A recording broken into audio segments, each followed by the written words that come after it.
Lourival, vou resumir super breve para não perder a força da pergunta que o Carlos Frederico tinha deixado no ar no último segmento. A gente vê a Jana quando ela fala, eu insisti bastante com ela, queria muito ouvi-la, pela experiência profissional que ela tem, ou teve lá no Pentágono. Como é que o Brasil acaba sendo confrontado com tudo isso? E ela diz, talvez a gente não precise se preocupar tanto. A pergunta do Carlos Frederico nesse sentido é forte. Até que ponto a gente pode ser otimista? Eu concordo que o presidente Lula conduziu bem a crise com o Trump e colheu bons resultados, mas a gente contou muito com a sorte, né? E um país não pode, com sorte não é estratégia, concorda? Acho que assim, todas as nossas vulnerabilidades, nossas fragilidades, começando pela educação, pela inovação tecnológica, esse protecionismo comercial que a gente exerce aqui para proteger setores da indústria, nossos problemas de ambiente, de negócios, chegando até as questões fiscais, nossa incapacidade de investimento, nossa incapacidade de ter umas forças armadas robustas, não só por falta de investimento, mas porque a gente carrega aí decisões erradas do passado, 30 bilhões de reais por ano em pensões, quando esses 30 bilhões ao longo de 5 anos seriam o que as Forças Armadas precisam para se reequipar. Quer dizer, coisas absurdas acontecendo, situações, elites que só servem para servir a si mesmas, não pensam no interesse nacional, nos colocam numa condição de muita fragilidade diante de um governo nos Estados Unidos como o governo Trump. Então, acho que reduz nossa margem de escolhas também nesse dilema entre Estados Unidos e China. A gente, francamente, precisava ter muito mais dentes do que nós temos. A gente é muito frágil, muito, vulnerável. Então, como que a gente se tornaria mais forte? Mais fortes economicamente, mais competitivos na nossa indústria, mais abertos também no nosso comércio, com mais inovação e com forças armadas infinitamente mais bem equipadas, mais bem treinadas do que nós temos hoje. Que aí você eleva o custo de uma aventura contra o Brasil, você reduz o incentivo dessa aventura, você cria deterrência, cria dissuasão. A gente não tem, nossas forças armadas não são um fator de dissuasão. A gente viu o que aconteceu com a Venezuela. Assim, em 1 hora, os Estados Unidos neutralizaram a defesa antiaérea venezuelana e helicópteros americanos fizeram um comboio no céu de Caracas. Aconteceria a mesma coisa no Brasil, infelizmente. Então, assim, nós temos que acordar para isso e temos que repensar praticamente tudo aqui no Brasil, que está tudo muito, muito bagunçado, muito mal feito e nossos valores, nossas prioridades estão de cabeça para baixo. Jana, do que a gente consegue aqui no exercício da nossa profissão, que o Lourival, o nosso coração continua batendo no repórter, né? Embora sentados aqui no ar-condicionado de um estúdio. O que o nosso coração repórter nos traz de apuração em relação ao nível de preocupação do estabelecimento militar brasileiro, por exemplo, com o que aconteceu nas últimas 48 horas, é muito alto. Por força do que pode acontecer eventualmente na fronteira entre Brasil e a Venezuela, que tem sido uma preocupação forte dos nossos militares já desde algum tempo, também por conta do que o chavismo tinha de projeção de poder em volta ali, mas principalmente pela postura americana. Recentemente, durante um dos momentos mais críticos da crise entre o Brasil e os Estados Unidos, por conta da imposição do tarifaço do Trump e das demandas políticas que ele inicialmente fez junto do tarifaço, um episódio causou uma grande distensão. Foi um Seamaster, um grande avião de transporte americano, desembarcando na base aérea de Cumbica, Guarulhos. Quando ele levanta a porta traseira, sai de dentro o primeiro dos Black Hawks, helicóptero pesado, importantíssimo no arsenal americano, dos 15 que o Brasil comprou dos Estados Unidos. E o sinal foi interpretado no estabelecimento militar brasileiro como extraordinariamente positivo.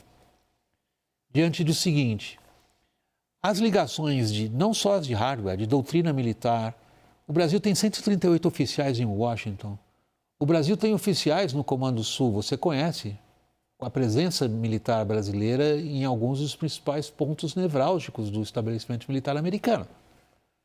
Tudo isso parecia, digamos, salvo da grande turbulência de tarifaço e política desse período recente. Permanecerá? Olha,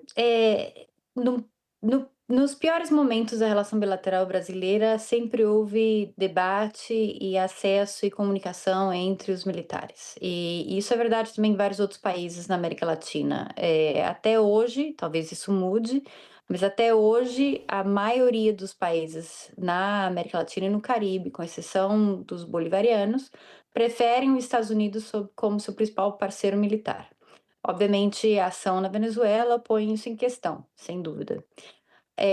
Agora, voltando um pouco ao dilema da modernização das Forças Armadas, né? Isso é um tema no Brasil, tem sido um tema há décadas, eu concordo plenamente com o Lorival e com outros colegas, que existe uma necessidade de modernização das Forças Armadas, é algo sobre o qual eu conversei muito com os meus colegas no Ministério da Defesa brasileiro, no seu momento, mas não é um tema só brasileiro. A Europa agora está passando por esse dilema também, vários outros países, mas a Europa, digamos, é o que mais sofre com a grande falta de modernização das Forças Armadas deles, porque durante décadas a Europa e o Brasil e outros viveram sobre o que analistas chamavam de Pax Americana, que os Estados Unidos, um pouco por dissuasão, por tamanho das suas Forças Armadas, era capaz de manter um mundo medianamente em paz, com guerras específicas, pontuais, que não se expandiam e que com certeza não chegavam perto dos seus aliados, né? Já não é o caso. Nós, como eu comentei antes, nós estamos vendo incursões no espaço aéreo da OTAN por parte da Rússia. Nós estamos vendo o People's Liberation Army, o exército da China, fazendo treinamentos muito próximo de Taiwan. Isso começou semana passada. Isso tudo é preocupante, e vários países estão agora dedicados à modernização das Forças Armadas. Não me surpreenderia se, em algum momento, o Brasil também decidisse dar maior atenção a esse tema. Enfim, isso também vai vir com outros debates, outras considerações que em outros momentos nós discutimos aqui com você, William, sobre quais são os equipamentos que se compra, né? Se é dos Estados Unidos, se é da Turquia, se é de outros países europeus, se é da própria China, se é da Coreia. Todos eles têm prós e contras e têm suas ramificações geopolíticas também, né? Mas concordo plenamente que modernização das Forças Armadas é um problema no Brasil e em outros países, que tem que ser resolvido, um pouco por culpa dos Estados Unidos, por ter se retraído e por não se responsabilizar mais pela paz mundial. Carlos Frederico, eu vou pedir ao Pfeiffer e ao Pódio desculpas para passar o Carlos Frederico nesse momento. Me parece o diálogo entre ele e a Jana agora é relevante do ponto de vista da nossa audiência, e aproveitando a sua qualificação profissional aqui, Carlos Frederico, como professor da Escola de Comando do Estado-Maior do Exército. O que você vai dizer para os teus alunos na semana que começa, se eles já voltam para estudo, depois do que aconteceu na Venezuela e em função do que a Jana disse? Eu vou dizer, de certa forma, é o que eu já tenho dito há algum tempo, William, e talvez a Venezuela seja um gatilho para que a gente possa ter essa discussão de maneira mais profunda e, quiçá, talvez a qualificação aqui seja mais séria, né? Eu ouvi o Lorival já 2 vezes apontar para a necessidade de, e se eu interpretei certo, de uma agenda de país para os próximos anos. Que aí também devemos admitir que existem dificuldades políticas internas, né, de uma polarização exacerbada, que dificulta um pouquinho essa discussão.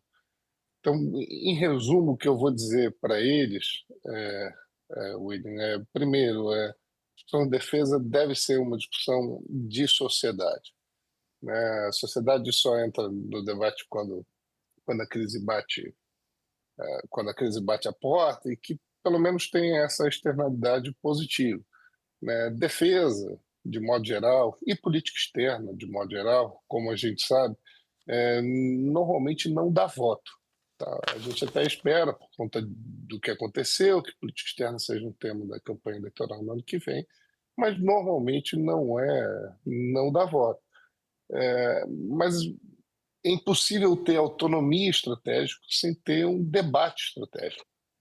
Então, minha palavra para os meus alunos vai ser que eles continuem a tentar trazer os temas de defesa para a sociedade brasileira, e na esperança de que a sociedade brasileira se engaje e enxergue a política de defesa como uma política pública, que deve ser assim entendida pelo país.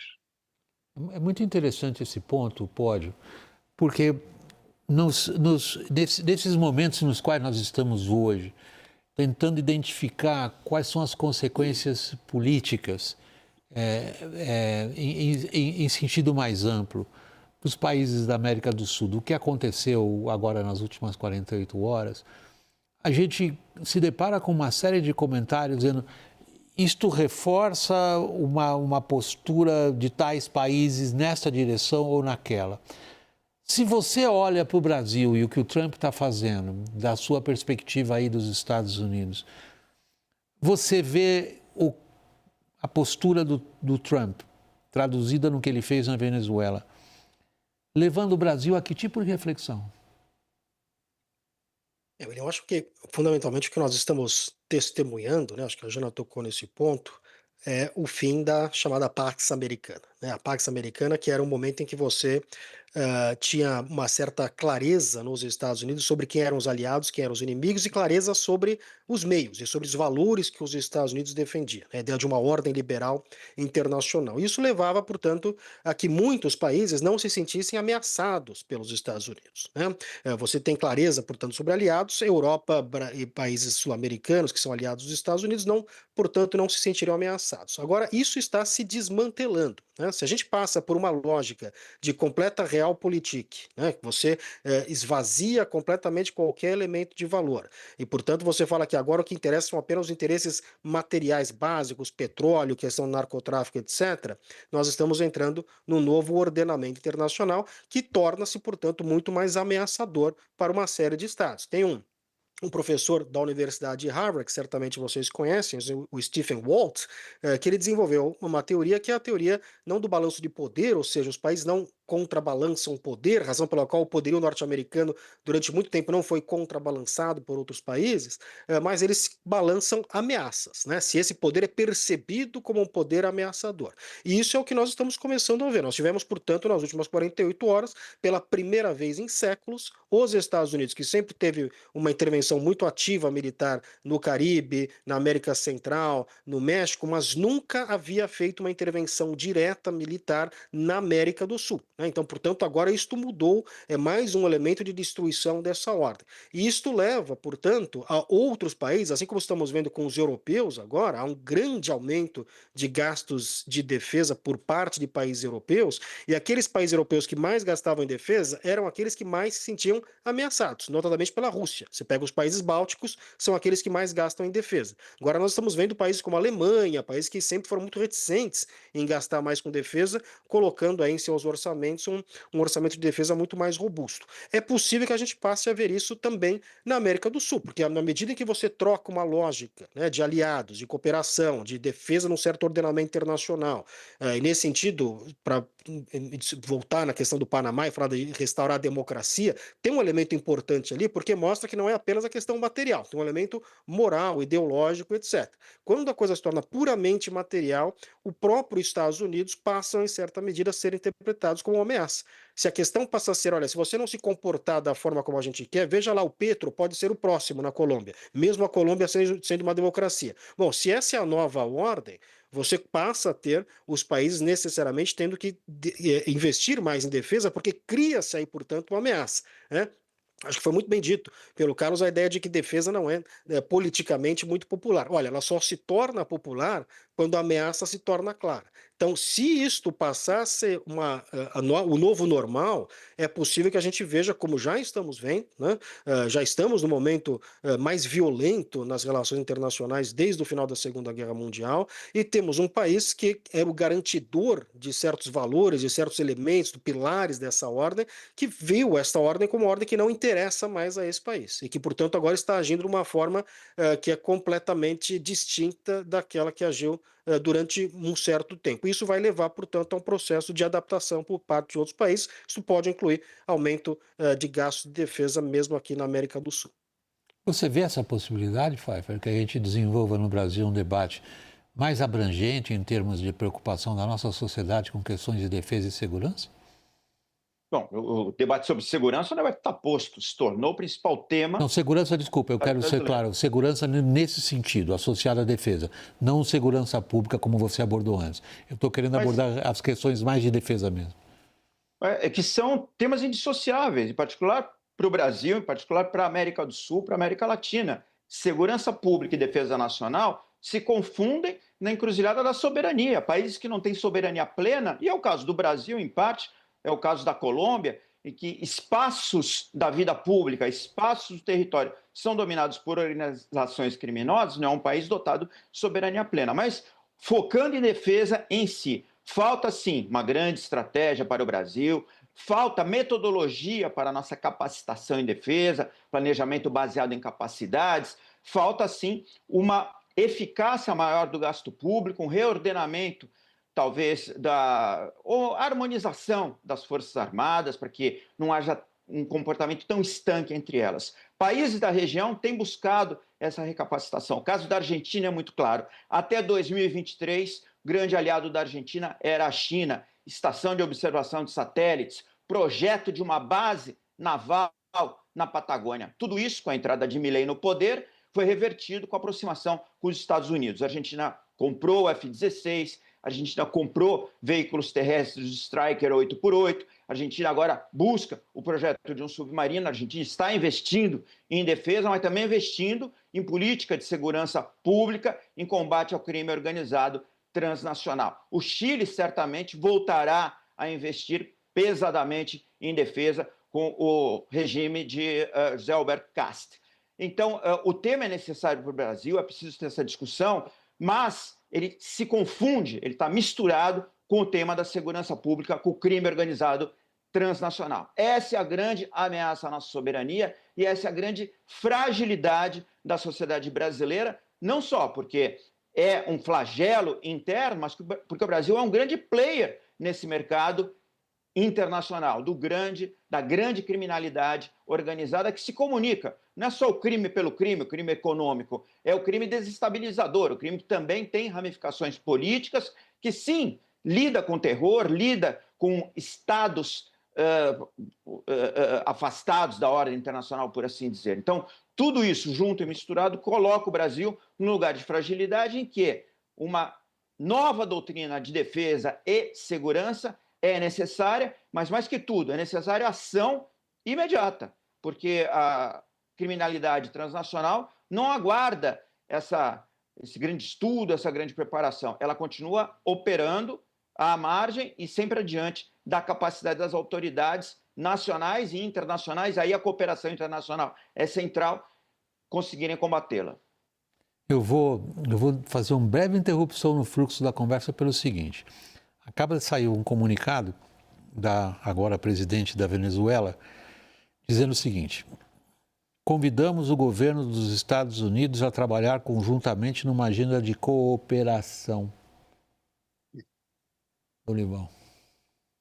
É uma sinalização muito interessante, né? Isso confirma essa apuração que a gente tem de que a percepção do governo americano é de que o discurso de ontem da Delcy Rodrigues Foi um discurso para o público interno. Era absolutamente compreensível, né, William? O país acaba de sofrer uma operação militar absolutamente desconcertante e humilhante, para dizer o mínimo, né? O Palácio Miraflores foi invadido por elementos das Forças Especiais do Exército Americano e o seu chefe de Estado foi levado embora de helicóptero. Então, é claro que ela tinha que fazer um discurso sobre a soberania, rejeitando essa intervenção. Mas esse apelo feito por ela agora realmente pode indicar o início dessa nova etapa, né?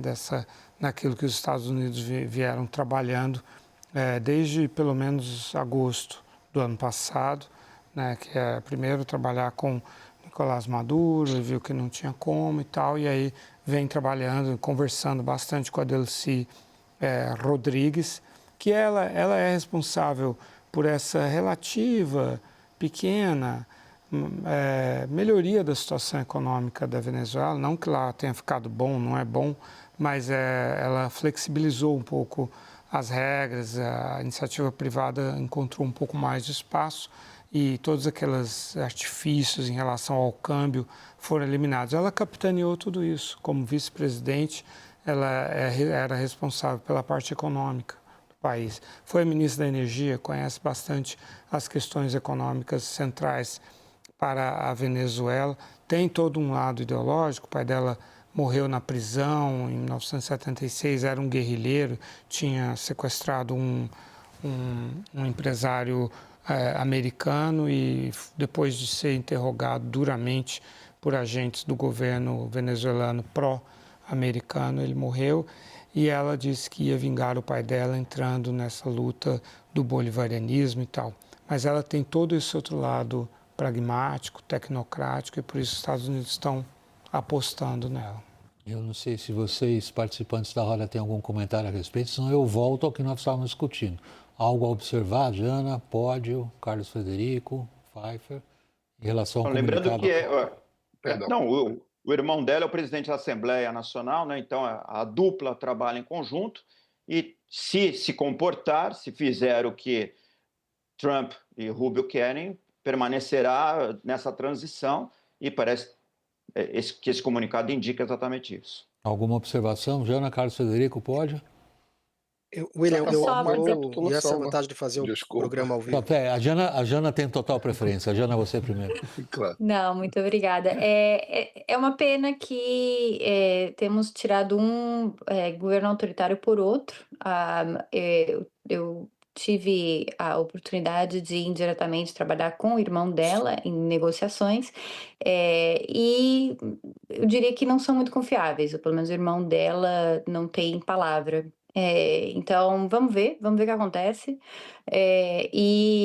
E acho que, no fim das contas, o mais importante é a estabilidade da Venezuela, em termos de segurança, em termos de controle da população e do governo, e, eventualmente, trabalhar até uma transição, né? Assim, embora o governo Trump esteja falando de petróleo, eu espero, não sei, espero que o objetivo deles é uma transição democrática, porque esse grupo chavista não foi eleito, esse grupo chavista não tem apoio da população, e não é simplesmente abrindo a economia que o presidente Trump vai conseguir o que ele quer. Nesse caso, convencer companhias americanas a investir na Venezuela vai ser difícil.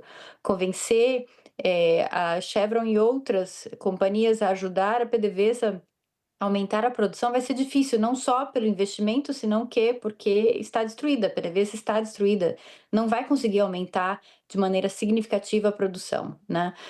O refinamento ainda pode ser feito nos Estados Unidos, isso sim, mas a produção tem limite, não é o que o presidente Trump tem dito ou tem comentado em termos de acesso a petróleo, né? Mas claramente a Delcy e o irmão dela venderam Maduro em troca de continuidade no poder, em troca de sobrevivência. E eu imagino que em algum momento eles vão ter uma transição controlada, vão acabar em algum lugar em Moscou, e espero que haja uma transição democrática na Venezuela no futuro. Pela ordem de inscrição, Carlos Frederico e pode. Eu subscrevo, para resumir, eu subscrevo integralmente o que a Jana pontuou agora. Um extremo pragmatismo, né? Ela rapidamente aprendeu que os incentivos para o alinhamento, né? A fala aqui fala em desenvolvimento conjunto, os incentivos são muito altos, né? Então o princípio aí de autossobrevivência foi mais forte. Pode. Não, muito rapidamente, eu acho que é muito surpreendente como essa declaração veio rápido. Acho que isso reforça a tese de que houve acordo, né? Reforça a tese de que o que ela falou ontem foi apenas um teatro político, como o Lorival disse, para consumo interno. Então é bastante relevante a rapidez com que ela faz uma nota bastante amistosa com relação ao país que acabou de remover, por via da força, o líder que governava o país até então. Lembrando que ela é cúmplice do governo Maduro e dos crimes do governo Maduro, e é alguém que, enfim, que ao permanecer no poder, apesar do perfil mais tecnocrata, mais bem educado, etc., fundamentalmente não muda absolutamente nada. Pfeiffer, você quer dizer também alguma coisa? Exatamente isso, ela demonstra aí pragmatismo. Há uma hipótese de que isso tenha sido acertado ainda antes da queda do Maduro, e a rapidez com que se consuma esse alinhamento dela e do restante do regime talvez indique exatamente isso, que já havia um acerto prévio à captura de Nicolás Maduro. Gente, eu tenho mais 5 minutos de programa, das nossas 2 horas. Vocês, contando o Lorival, somos 5 os participantes, eu sou obrigado...